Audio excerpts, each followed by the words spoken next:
पुण्यामध्ये पाण्याच्या टाकीवरून काँग्रेस आणि भाजपमध्ये श्रेयवाद रंगलेला आहे। पुण्यातील आशानगरमध्ये उभारण्यात आलेली पाण्याची टाकी काँग्रेसच्या प्रयत्नातून उभी झाल्याचं काँग्रेसच्या कार्यकर्त्यांनी सांगितलंय आणि याच पाण्याच्या टाकीचं अजित पवारांच्या हस्ते उद्घाटन होणार होतं। मात्र काँग्रेस कार्यकर्त्यांनी त्याला विरोध करत रवींद्र धंगेकर यांच्या नेतृत्वाखालील टाकीचं उद्घाटन करणार असल्याचं जाहीर केलं आणि त्यानुसार कार्यकर्ते टाकीकडे जायला निघाले, मात्र त्यांना पोलिसांनी अडवलं। यावेळी आमदार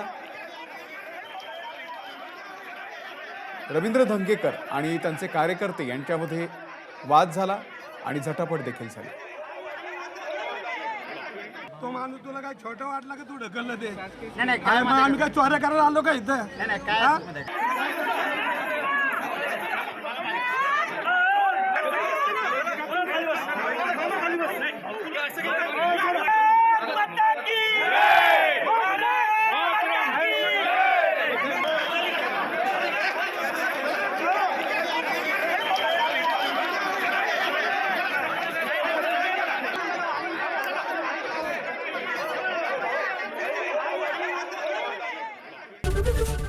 एबीपी माझा, उघडा डोळे बघा नीट।